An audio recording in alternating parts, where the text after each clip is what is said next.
Welcome back to the Sip and Feast podcast, episode 25. I know we're not keeping count, but I just finished uploading episode 24 today. So that makes it almost half a year. And it's an almost half a year celebration, Tara. That's right. That's not going to be celebrated. No, because we're just on to the next one. That's it. That's it. We're just moving forward, true north. And what is our true north for today? We're going to talk about gift ideas, specifically gift ideas for the food lover, foodie, cook, etc. in your life. Or maybe we're going to give you some ideas of gifts for yourself that you can put on your wish list and tell your loved ones to go out and get for you. And this is an appropriate time to discuss this, to talk about it, because we are moving right into Black Friday, which is one of the most shopped days of the year. Mm-hmm. And it's the year that people go out to get gifts. Yeah, that's right. When this podcast airs, it's going to be the Monday before Thanksgiving, right? Hopefully you're not stressing. Hopefully you listened to our previous podcast episode and you're in the middle of your game plan. And right now you're thinking about what you're going to get for Black Friday, maybe some deals. We're not really going to talk that much about deals here just because those numbers change sometimes on a daily basis. But I think with some of the gifts we're going to mention, we'll be able to give you a rough idea.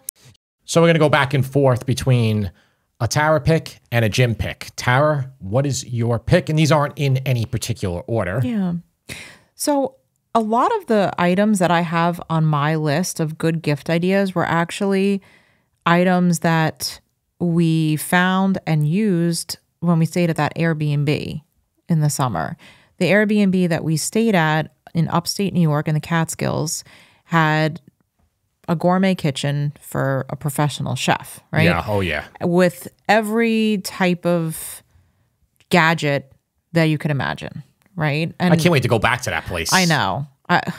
That place was beautiful. It was amazing. So the first thing on my list, and I put it on my list, maybe as a little subtle, not so subtle hint to Jim, because these are something that I would really like for myself. But I think it's a good gift to give to someone else. And I think what makes a good gift is that you're giving someone something that they would really like, but something that they wouldn't buy for themselves because maybe it's not the most practical thing. Like I personally, this gift I'm about to name, I wouldn't buy for myself because I'd be like, oh, it's a little too much money. But if someone gave it to me as a gift, I would be really happy. And these are Peugeot or, okay, I did not take French in high school. Peugeot. I'm probably mispronouncing it, but that's the brand. They're salt and pepper mills, okay? And they're made of clear acrylic, so they almost look like glass. And they're beautiful. They come in 7-inch, 9-inch, and 12-inch sizes. The one at the Airbnb was a 12-inch, and I loved them. Now, right now, you can get them on Amazon. They have a set of the 7-inch ones for $77. Wow, that's kind of hefty. Yeah, it is steep. Pottery Barn also has them, and Williams-Sonoma has them as well.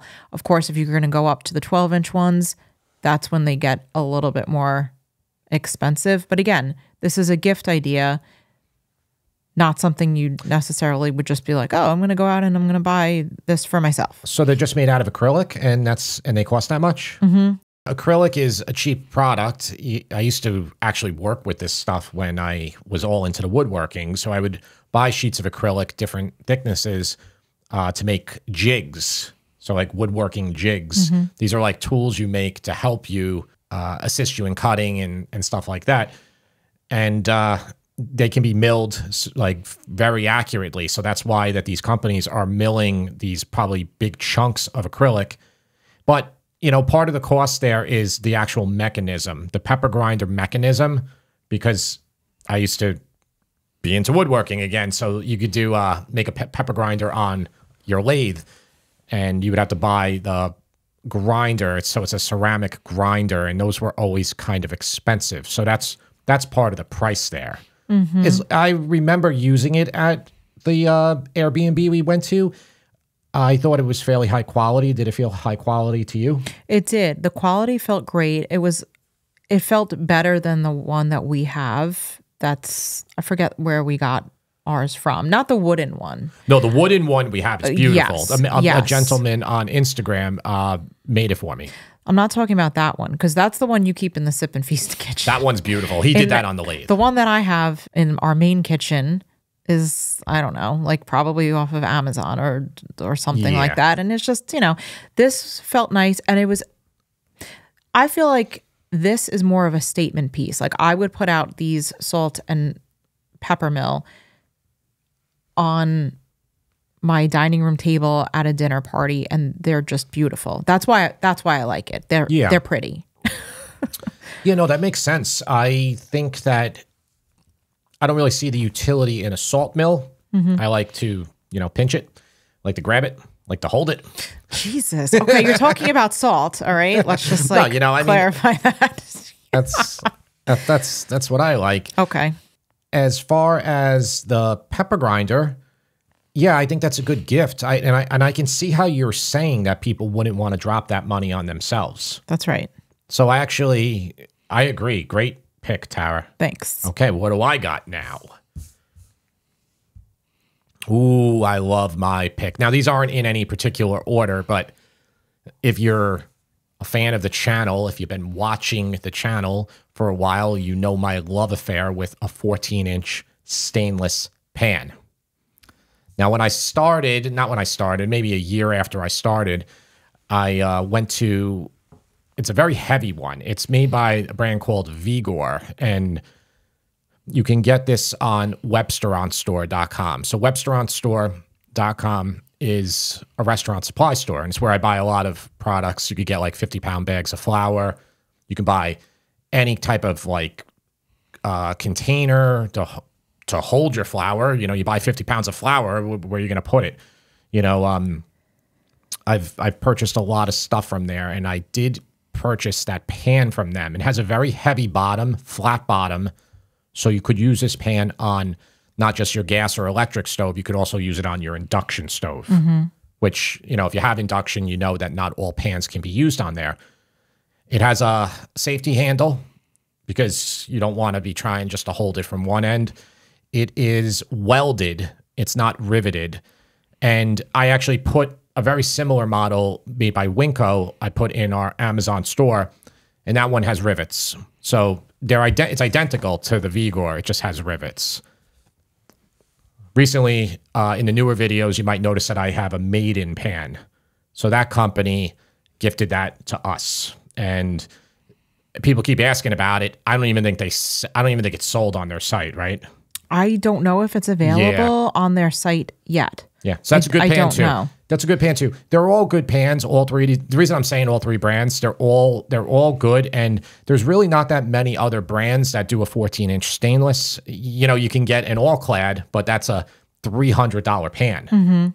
Versus the Vigor is like $60. The Winco's $60, and I don't know if the Maiden is sold. Why is it such a great gift? Well, this is one that I think people would buy for themselves, Tara, but I think they would. We do get so many questions on the pan that you use. That over 1,000 questions about that one. Easily. Yeah, maybe easily. Over the years, so many. There's actually only one thing that's asked about more. The burner. The burner. Yeah. And the cookbook. The cookbook too, yeah. But people will often complain. They'll be like, you're using that 14-inch pan on that little burner. It's not safe. Well, yeah, it's not that safe. It's a little too big for it. But, I do that because I'm doing cooking demonstrations. You're going to have a regular stove. You're going to be able to put your 14-inch pan on that regular stove. And, Jim, why are you telling me I need a 14-inch pan? Because we cook for our family here, and you're watching, and you probably cook for your family as well. Restaurants are cooking for one person at a time, so they are using a lot of 10-inch pans. They're using a lot of 12-inch pans. Yeah. Like they're getting an order for, say, chicken Valdostana or chicken Sorrentino or whatever, chicken Marsala. They're doing one cutlet, maybe two. They only need a 10-inch pan. They got their stock next to them, their wine. Boom, plate. Put it up, on the heat, under the heat lamp. ready to go. That's really awesome for a restaurant. Those are the pans that you're going to use. But when you're at home, you're never cooking that way. So that's why we always try to differentiate our stuff from other channels that are always grabbing those 10-inch pans. And if we were doing everything like cooking for one or cooking for two, which is what we would label the site, it would be different. But we're cooking for the fam, and I think you are too. So get yourself a 14-inch pan. It is so much more useful than a 10 or 12-inch pan. I'm going to add something, kind of a weird gift, but if you are giving somebody the 14-inch stainless pan or any stainless pan as a gift, can I recommend that you also include in the gift some Barkeeper's Friend? Because one of the other things that we're asked frequently is, how do we keep our stainless steel pans looking like brand new? Well, the answer is Barkeeper's Friend. I use it all the time, and it works like a charm. They are not sponsoring us. No. I wish they would. Yeah, I mean, we use it. I don't break it out in the videos, but I think Comet is the exact same product. I think it's the same type of cleaning It's like an abrasive thing, but I don't know if it's the exact same, but Barkeeper's Friend is... It's awesome. It's awesome. Barkeeper's Friend has a liquid and they have a powder form. The powder is so much better. By the way, I just want to tell folks who are watching, I'm wearing a Yankees hat today because I'm due for my gray touch-up. So in case anybody's wondering, why is Tara... have gray hair? Jim, I found my first gray hair when I was 16, and I started dyeing my hair when I was 27. Coincidentally, that's the same age I was when I married you. So I don't know. So that is why I'm wearing a hat, in case anybody's wondering. My beard's is probably more than 50% gray now. My hat is 100%. If I did not color my hair, I would be a silver fox a silver vixen. I see women who are kind of young going for that look now. I've noticed that. I mean, some of them look. You mean purposely dyeing their hair? No. They're not. Because that was a trend. Dyeing it white. Well, that was a trend. Anyway, up on my list is also something that I got to use and play with at the Airbnb, and that was the Breville Smart Waffle Maker. So it makes 4 square waffles at a time. It's extremely intuitive to use. In fact, when we were there, I couldn't find the owner's manual. So I watched like a quick YouTube video on how to use it. I used a Trader Joe's pancake mix in order to make the waffles. Super easy to make, easy to clean. I want this waffle maker. I don't really have room for it, but I still want it. And I think that if someone in your life loves to cook, loves waffles, I mean, you can't really make a waffle without a waffle iron. So I would say that is on my list of gifts that would be good to give to somebody. This one is something I don't envision somebody buying for themselves. So it probably is a good gift. Yep. My number 2, again, no particular order, is a Dutch oven. Now, we've devoted a whole episode to not La Creuset, Le Creuset. You took 5 years of French. Le Creuset. Is it Le Creuset? Or? I think it's Le. There will be good deals around this time of year for that particular brand's Dutch oven and Staub and all the other ones. By the way, I was looking last night, and those are not the only 2 expensive brands. There's another expensive brand. It's a French name. It's a French company. Do you know what it is? Starts with an S. Next letter is U. Next letter is R. Space. L. Oh, sur la table. Sur la table. Table. How do you say? So yeah, their Dutch ovens were almost as expensive as the Le Creuset and Staub. So again, don't want to reiterate what we've said for an hour in the other episode.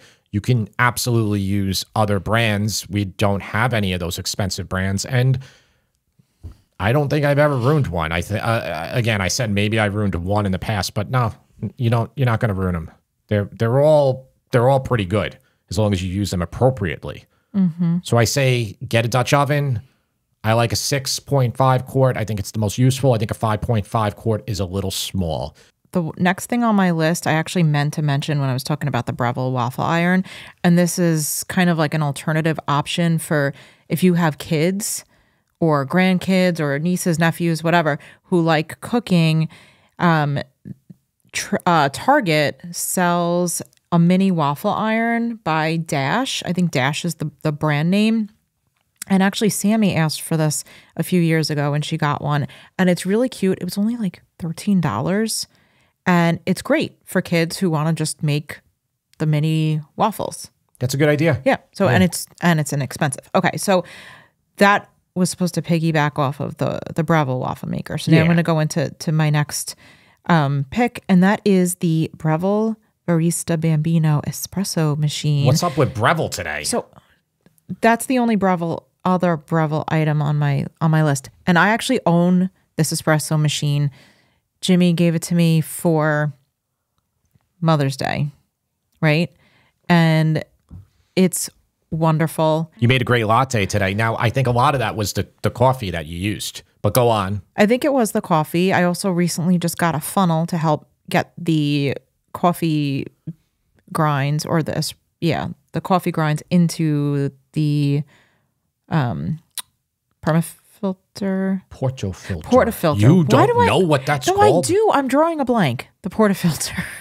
So that funnel really helped me. I actually saw that on some guy's YouTube channel that like just makes he had a funnel? coffee. Yeah. He had the funnel. That's where I saw it. I think you need a funnel. I mean, you can do this without a funnel, but I actually think that all the makers should give the funnel with that should absolutely be included. So there's like a couple things you need if you get one of these, and that's one of them. Definitely.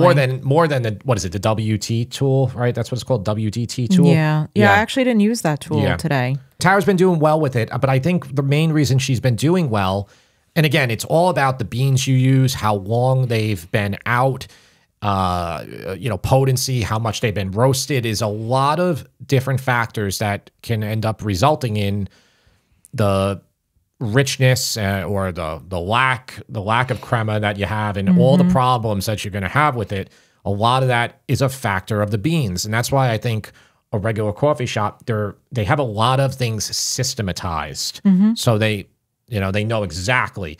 Versus like a homeowner, I can use those beans. They've been sitting there for 2 months, and it won't be the same as those beans from a month ago. That's right. Yep. There is an art to making a latte or even just an espresso. There is an art to it. I have not mastered the art of pouring steamed milk in for a latte. I mean, the latte I gave you was pretty ugly, but it tasted good. That was the important thing. I think the steamed milk is easier to get perfect than the actual consistency of your espresso shot. There is some trial and error with the espresso, and it really does depend on the beans that you're using. Yeah, it's almost like you have to date them. Yeah, it's a big rabbit hole that you can jump through, and you can go years not being able to perfect it. But I think it's a good gift if you have someone in your life who's passionate about coffee, passionate about having really good espresso at the end of the day, perhaps. Got this for them because I think they'll love it. Speaking of espresso and restaurants in particular, you can go to a low-end restaurant, you can go to a medium restaurant, you can go to a high-end restaurant. You could go to the city and go to a restaurant that's $300 per person. You will often find, even at those places, that the espresso sucks. So it's kind of, I think at those restaurants, it behooves them to be perfect on it. But the reason that they're not is because why, Tara? Especially at those restaurants. People are wasted. They spend so much money on alcohol and wine that they can't even tell the difference. So they don't care if there's no crema on their espresso. Versus you go to a coffee shop, you go in there during the day. You're not, the person. That's true. It's in the morning. Like it's a completely different dynamic. I think that's here though. I think if you're in Italy, espresso is more a religion. You have to have somebody who monitors that at all times. I rarely get a good cup of espresso in a restaurant, no matter what restaurant we go to. I agree. I mean, most of the time it's downright horrible. We just went to a steakhouse for Jim's birthday, and the espresso was not good. You could say the name of that place because you know what? It's a good place, but whatever. They'll let them know, What's the name of the place? I don't want to say it. Ruth's Chris. Ruth's Chris. It's a great steakhouse, consistent, but the espresso had no crema at all. Yeah. Yeah. No bueno. No and bueno. I was not wasted. Neither was I. I don't drink. Neither was I. All right, Jim, what's your next pick? Knives. Knives is a big topic. I'm just going to go really quickly. I think we should do a whole episode devoted to knives. We do. Yeah. But I think for the gift giving purposes, talk about it. Gift giving, I suggest you don't get a Japanese style at all for anybody, because if you do get that as a gift, the person, unless they are very experienced, they're going to ruin it. They're going to ruin it, and you're just going to be throwing your money away. You know, they're going to put it in the dishwasher. They're going to just bang it up. If it's a carbon steel, which is what most Japanese knives are, they're not stainless. It's going to rust, okay? Those knives you got to oil every time after you use them. I think you should just stick with a decent quality Western brand that is stainless. So a Wustov, a Henkel. You could go lower end, like a Victorinox or a Mercer. Those will all be good. I suggest you go for an 8-inch chef's knife. And then you can also, if you want to get them a set, you can also get them a paring knife, and you can get them a bread knife. If you have those 3 knives, you can pretty much do anything, because a chef's knife can pull double duty as a slicer for when you do a roast. And, you know, the serrated, which is the bread knife, will cut your bread.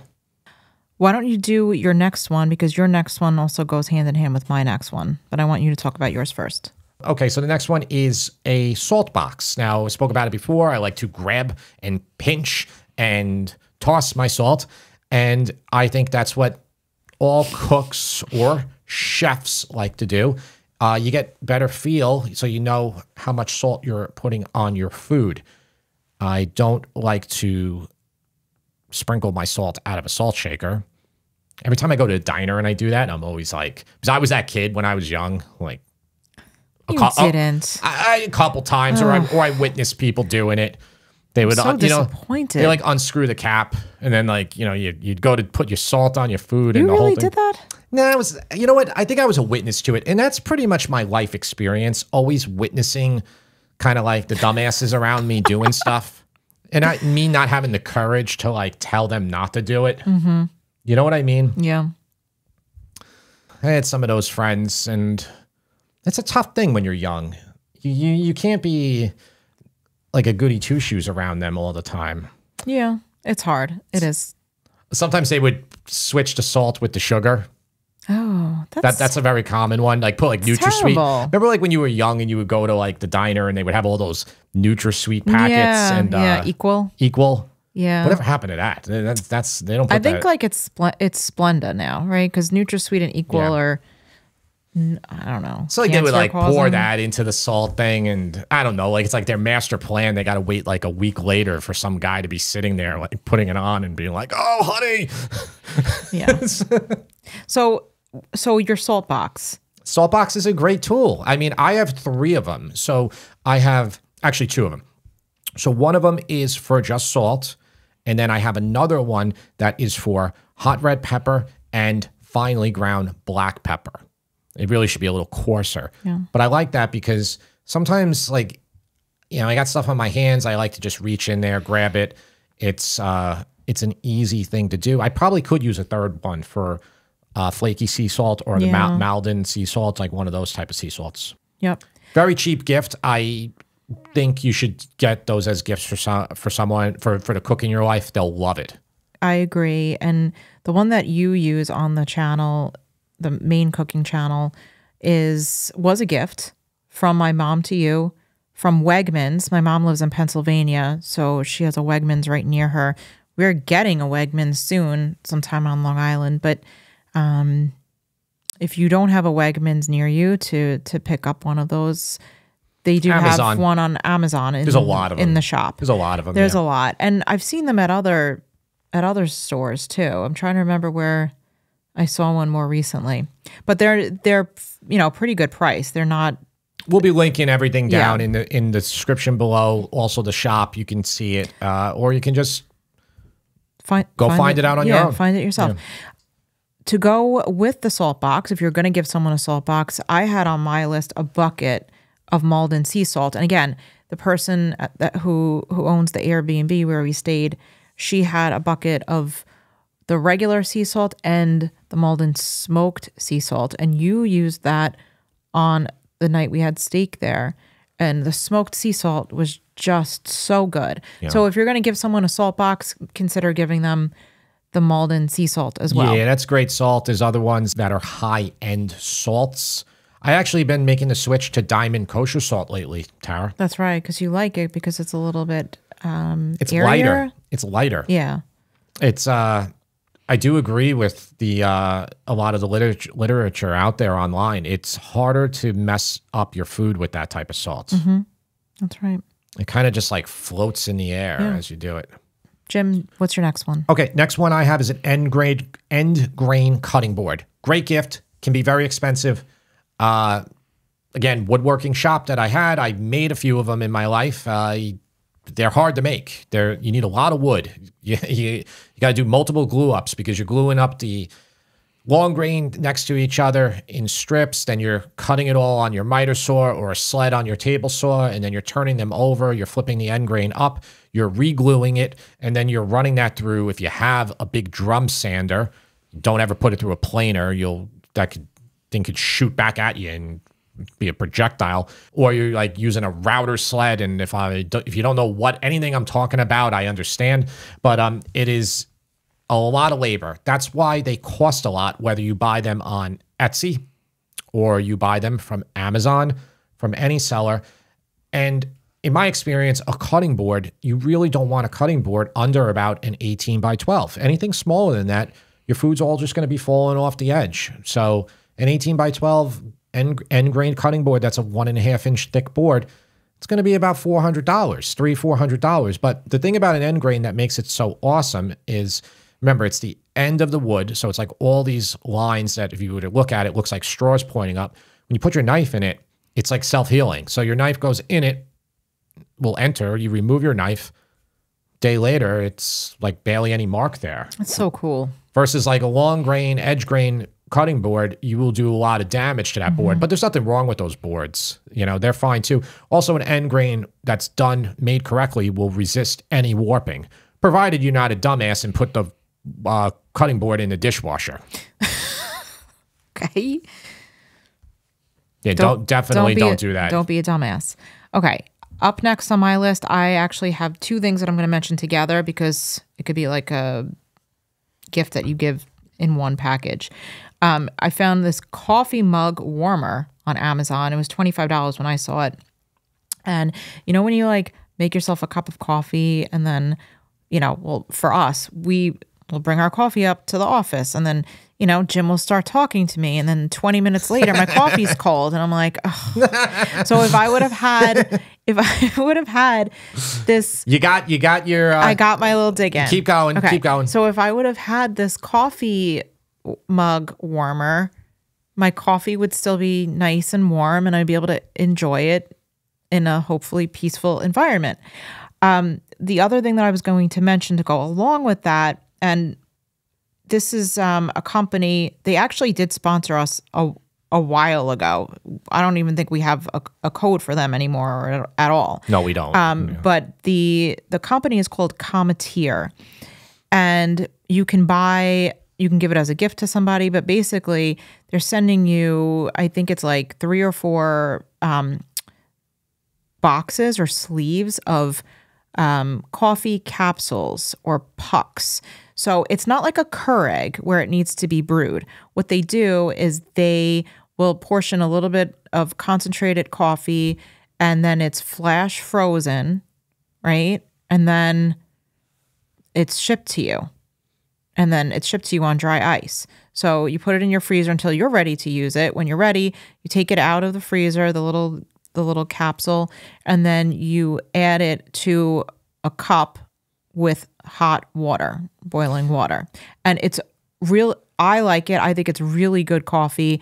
Anytime we have guests here, I'm usually using that because more often than not, our guests want decaf. And I had the decaf ones of that and everybody raves about it.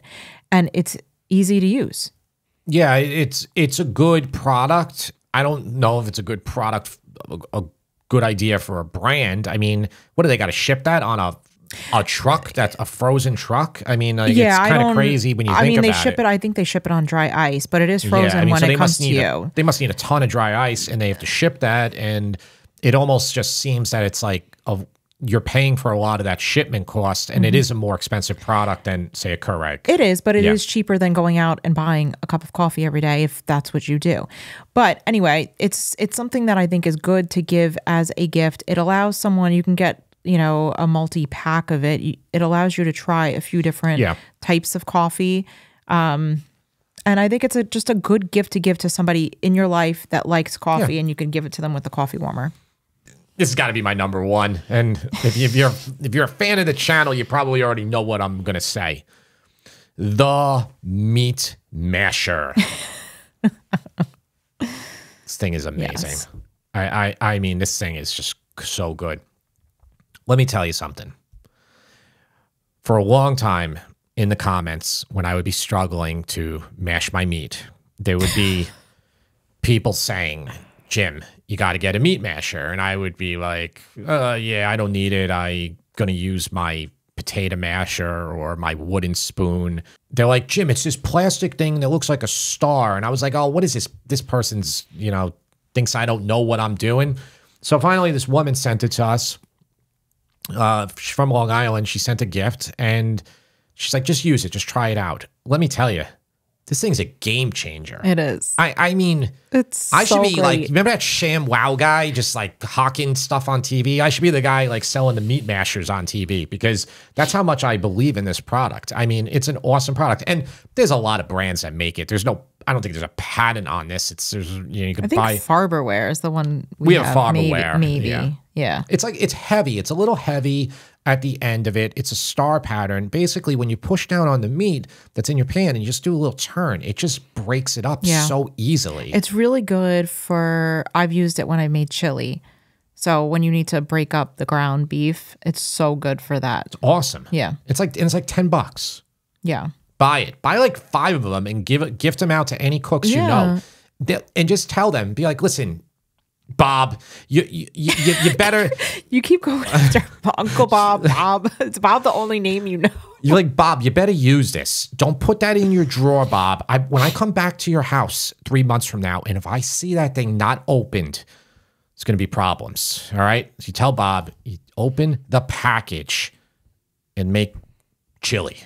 Next on my list is also meat related. It's a wireless meat thermometer. And actually, I was thinking of getting it for you. So Okay, well, spoiler okay, alert. because I'm listening. And actually, when you told me about this one Yeah. earlier today, this is like the coolest thing. So let me tell you more. So it's a wireless meat thermometer. It pairs with an app on your phone. So through your phone, you can see the temperature of the meat. It's by Meter Plus, and it allows you to cook with complete freedom and flexibility. So this was available on Amazon. I think it was like around $100 or something like that. But again, it's a good gift to give to somebody. And let's fact check my price quote and maybe not include it if I'm wrong. Well, no, or I could put it across the screen. Yeah. Yeah. But I saw this on Amazon, and Jim, you might be finding it in your stocking. Well, that's a great stocking gift. Or it might just be your only gift. To be let's be real here. It's probably your only gift. No, she's gonna get me more than that. I got her the Bambino thing for Mother's Day. It sounds like an awesome idea. There's gonna be a lot of tech that's gonna be moving into the cooking food space, and a lot of them, people like me, will resist it initially, just like how I resisted the meat masher for 2 years. But this sounds like a great idea. I mean, I know I've seen Weber on some of their new grills. They offer a similar product. Like, it's like an upgrade on the grill. I love the sound of it. Yep. Yeah. Really cool. Now, this one's expensive. This is my most, well, actually, the end grain cutting board is just as expensive here. So the end grain cutting board, taken care of, will last you a lifetime. The next product I'm going to tell you will also last you a lifetime with its warranty, and as long as you're not stupid with it. It's called the KitchenAid stand mixer. I suggest you go for the Pro model. Go for one of the models that has the better motor. They have a lot of different models now. Obviously, the company needs to keep differentiating their products. They can't just differentiate by colors. even though you can buy like 100 different colors now for the mixers.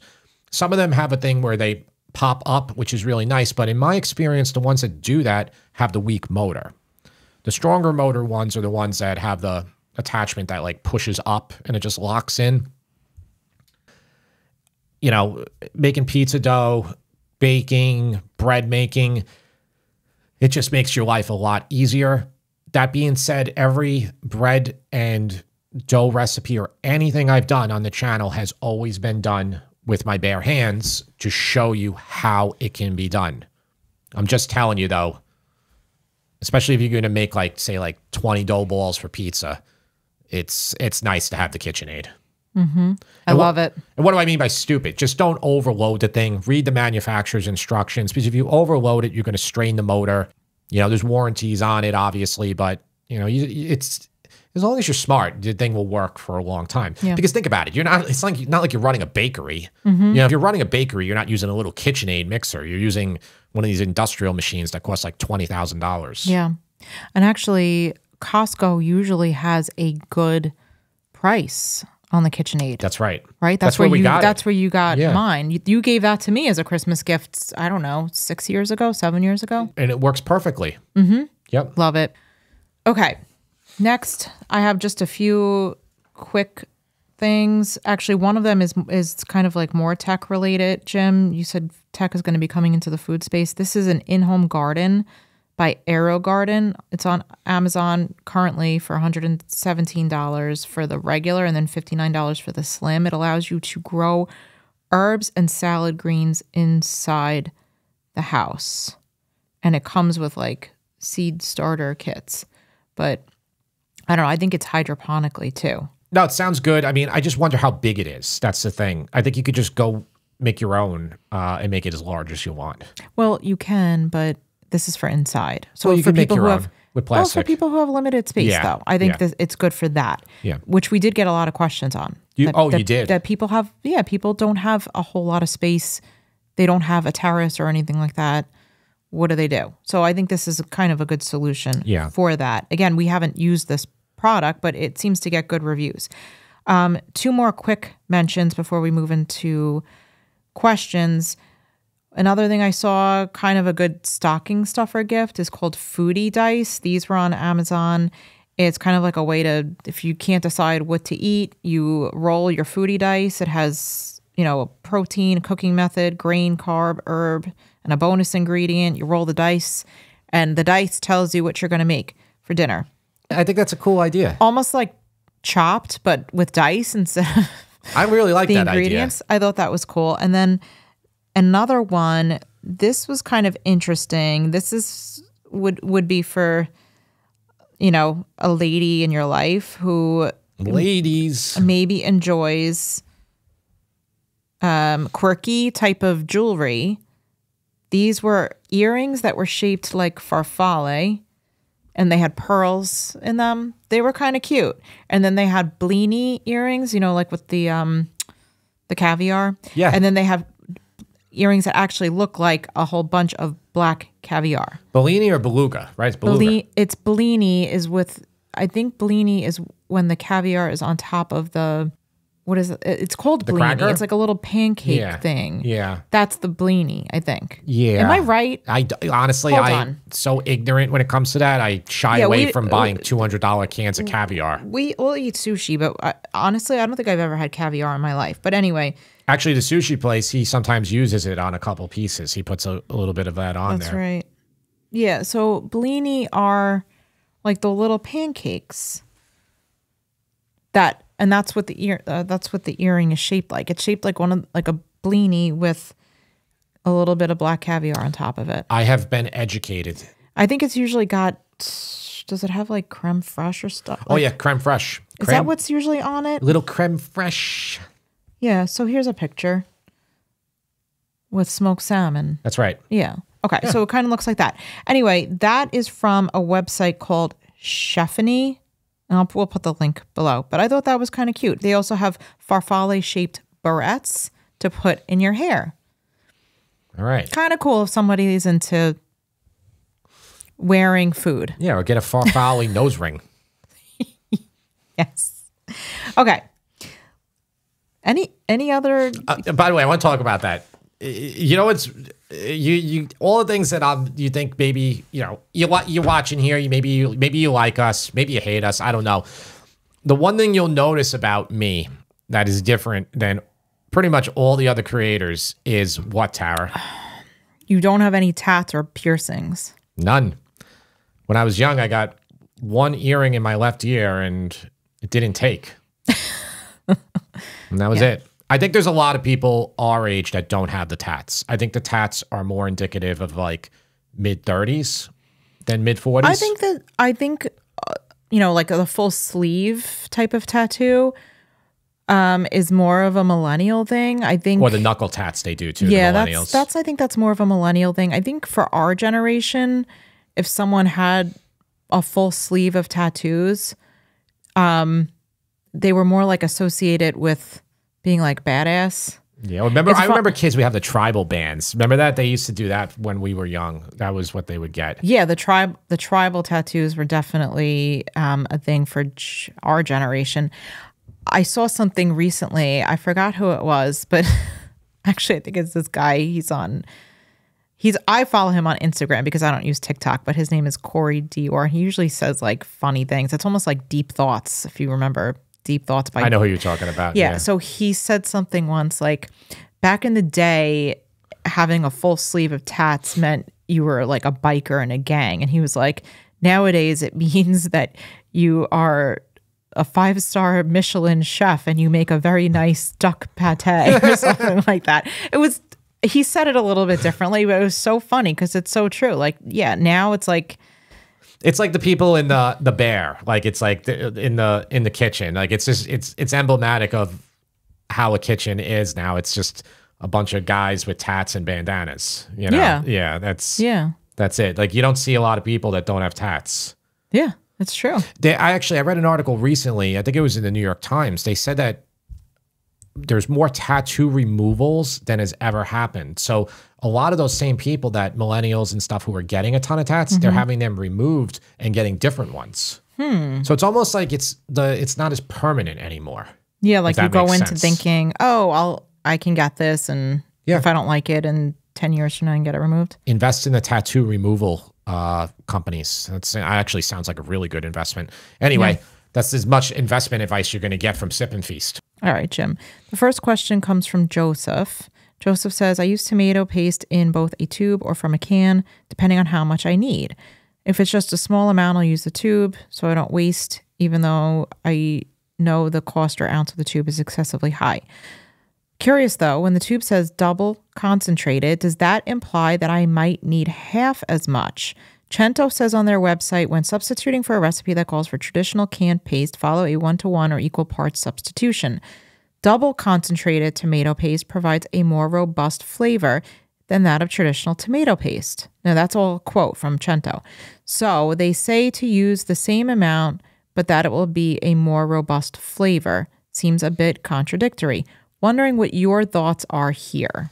Yeah, I mean, I don't want to say Cento's wrong there. It's their products, but in my experience, the can, and that means Cento cans, because I do have Cento cans that we use, and we also use a lot of Kirkland cans. They'll always be thicker, which I thought meant more concentrated than the tubes. The tubes are, to me, even, and we got a whole bunch of stuff from Moody. They like gave us a care package. So we had a bunch of like regular tomato paste, double, and even triple. Moody has a triple concentrated. Even the triple was thinner than the canned paste. So listen, don't take my word for it. If that's what Cento says and they're the sellers of the product, I guess they're right. In my experience, it's always the cans are just, I mean, I've cooked with enough paste in my life, like, and you could just see in the videos when I'm scooping it out of a can how thick it is, and versus when I'm squeezing it out of the tube how thin it is. I'm if that's what they're saying, then don't listen to me. All right, I don't think you helped Joseph that much. Yeah, Joseph, I'm sorry, because that's what they're saying. I mean, I don't know. I mean, there could be a little bit of marketing there. Yeah. The power of marketing. I don't think you can fit that really thick paste in the tube. I don't think it'll come out. Yeah. I would agree. All right. The next question comes from Marty. Marty says, here's my question with a little bit of background info. And I'm not gonna read everything, but she says that she grew up in Maryland with a German grandma and Italian grandfather. Because of the marital expectations at the time, we always had Italian and American food, never German. I grew up making braciole, calamari, homemade pastas, homemade ravioli, ricotta gnocchi, and pizza with her. My nana used to make a huge pot of meat sauce. I know that it contained Italian sausage, short rib, lamb shank, and maybe something else, but I was young, so I don't remember all the cuts. It also had big Italian meatballs. Do you know what this sauce is called, and do you have a version of it on your site? Now, she did include what she thinks is the recipe, and in addition to tomatoes and tomato paste, tomato puree, it does have a lamb shank, beef short ribs, Italian sausage, A1 steak sauce, Kikkoman soy sauce, and then bay leaves, garlic, dried basil, sugar, and meatballs. So to me, I'm gonna answer it first, and then I want you to answer it. To me, it just sounds like it was her. She called her Nana. It was her, and I think Marty is a woman, so I'm saying her, because it's Marty with an I, not with a Y. I think it's Marty's Nana's sauce, her Sunday gravy maybe, or Sunday sauce, and it's just being made in a different way. I mean, I think everybody's Nona, grandma, Nana has their own version, right? And it could have a whole lot of meat in it. Like this has a lot of different meat. Yeah. What do you think? I think Tara's right. I think that this was just, honestly, it's probably almost a combining of the cultures. In the way I grew up, it was, you know, my mom's side is Italian, so that they get to make the choosing of everything. My dad had no input whatsoever in any food. Like, you know, he didn't cook, so he wasn't like, oh, we got to share in this. It sounds almost to me that like there was a little bit of sharing there because the A1 sauce getting in there. I had a friend growing up who he's I think it was the mother. The mother was Hungarian and the father was Italian. So the sauce that they made always had peppers in it, which peppers is a big no-no in like a Sunday sauce. Like it's never in there, but yet they were in there because it's Hungarian. So there's probably Hungarian paprika in there too. Yeah. So it's like that kind of that meshing thing. Is Marty asking what the other meat was in there? I mean, I would have no idea. Her specific question was, do you know what the sauce is called? No. And do you have a version of it on your site? No, I mean, so A1 would never be in any Italian or Italian American dish, like period. I can say that with But it great wound certainty. up in her Nana sauce. No, I know that, but I'm saying there's not going to be a recipe for that. That's what I'm saying. Yeah. So the closest thing on the Sip and Feast website to this would be the Sunday sauce, but it's just not going to have in my Sunday those sauce things in it. My Sunday sauce is very doesn't have a lot of stuff in it. Basically, it doesn't matter. You could do it with 1, 2, or 3 meats. Often we would do it with meatballs, braciole, and sausages. That would be pretty much like the extravagant one, but there would be no like other things in there except for onion and the tomatoes and just thyme, like the time it takes to cook it. Yeah, not the time it takes. The herb time. Yeah, the hourly time it takes to flavor it, and you know that would be the extent of it. Everybody's got their own dish. You know, that's kind of like the history of America. That's what it is. Yeah, that is true. I will close on this, and Tara, I think we could talk about the book. You know, it's very much in its infancy stages. You know, so I'm gonna put this out there. So we now have an agent. Took a few weeks just to get everything sorted through in that respect, which, you know, writing a book is a beast of an activity. A lot of you want to know when our book is coming. It's coming. That's all I can say. The wheels are now in motion. Now, this is going to be a regular book done with a big publisher and all that. And it's going to mean that ideas need to be put out there. And now we're at the beginning stages where we're trying to figure out the right idea, like the right angle for the book. And, you know, something like this, the meshing of that Italian and Italian-American culture is one of the ideas that we've actually have considered. We have a lot of other ones. Don't want to mention them all for one of our competitors will steal it, swipe it out from under us. It's coming for you. We want to do it for you. And the publishers, and I mentioned this probably in an early podcast episode, they really do want about 75% of the recipes to be new recipes, not stuff that we pull from our videos or our website. So in that respect, a lot of it will be new for you. We can't wait to get it out. And I am not a writer, so Tara has a lot of work ahead of her. Yep. It's all good, though. It's exciting. Maybe next year at this time when we're having this discussion about gift giving, maybe the Sip and Feast cookbook will be... Honestly, that's the timetable that we're looking at. That would be cool. That's probably the timetable. Or maybe 2025. Who knows? It's coming. That's all I can say. We can't wait to bring it to you. That's right. Leave your questions at podcast@sipandfeast.com. Thanks for listening, and we will see you next time. Happy Thanksgiving. Yes, a happy Thanksgiving, because Thanksgiving is 3 days from now.